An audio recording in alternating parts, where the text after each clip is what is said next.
biche, t'en as marre que toi et ton esprit vous vous chamaillez ensemble? Tu ressens des contradictions intérieures? Coucou les filles, on se retrouve aujourd'hui pour l'épisode 11 de la Happiness Resistance. Et aujourd'hui, je vais t'inviter à reprendre ta vie en main en alignant ton corps et ton esprit. Alors je t'arrête tout de suite, hein. On va pas parler d'aller faire du sport.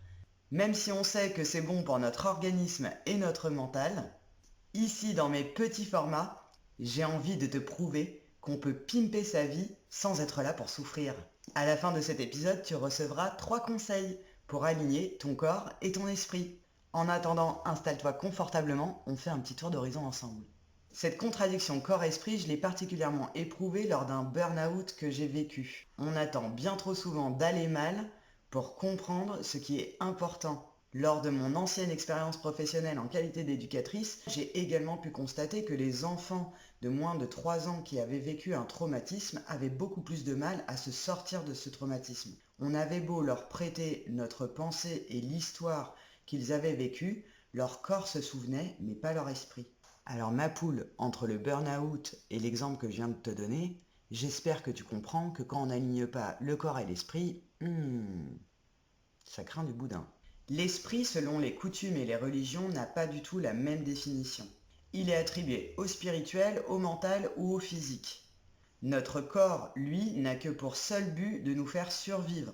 Il cherche à éviter la douleur et à favoriser les plaisirs. Tout est lié.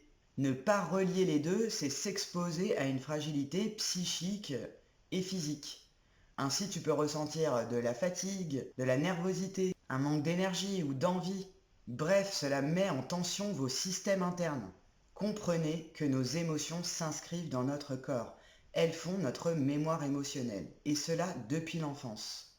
Notre champ émotionnel va continuellement filtrer ce que nous percevons du monde extérieur pour nous donner l'information. Quoi que nous ayons à gérer, notre cerveau va trier dans notre mémoire émotionnelle afin de trouver quelque chose auquel se référer. Une expérience connue pour avoir une réponse connue. Cela se fait de manière totalement inconsciente et peut profondément nous desservir si nous ne portons pas un peu de conscience dessus. Car notre cerveau ne va pas chercher la bonne émotion, elle va chercher celle qu'elle connaît le plus. Attention à comment vous interprétez vos émotions, elles ne sont qu'une information. Conseil numéro 1, demande-toi déjà chaque matin dans quel état émotionnel tu vas te réveiller.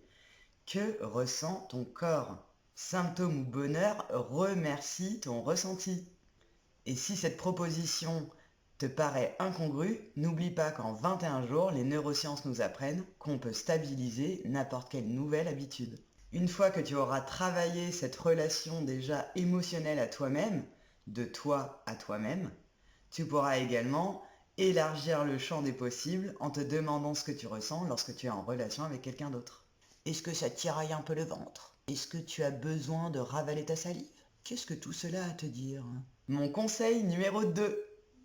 Je t'invite à développer ton champ émotionnel en sortant un petit peu de ta zone de confort.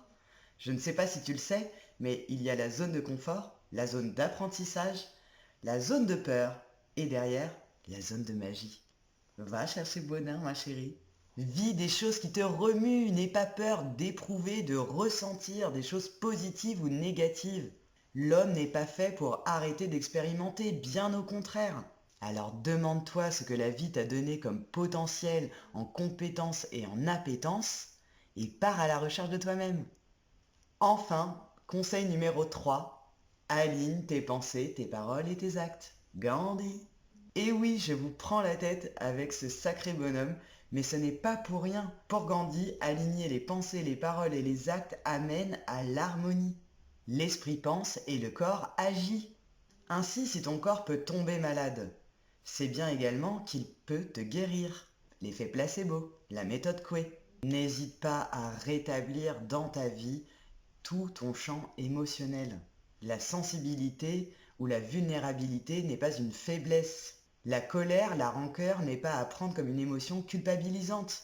Que tu sois dans la joie, l'amour ou dans une émotion négative, encore une fois, ce n'est qu'une information. Et je te rappelle, ma poule, que si tu ressens, c'est que tu es vivant. Voilà les filles, cet épisode est terminé. J'espère qu'il vous aura plu et appris plein de choses. Qu'il vous donnera également envie d'allier votre corps et votre esprit. N'oubliez pas que le rituel, c'est ancré 2 fois. Une fois par le corps, une fois par l'esprit. Donc n'hésitez pas à pratiquer les mantras, les gratitudes, le yoga, la méditation, les temps de lecture, de massage, les temps de contemplation. Allez-y, lâchez-vous, mais pensez à aligner votre corps et votre esprit. Prenez soin de vous.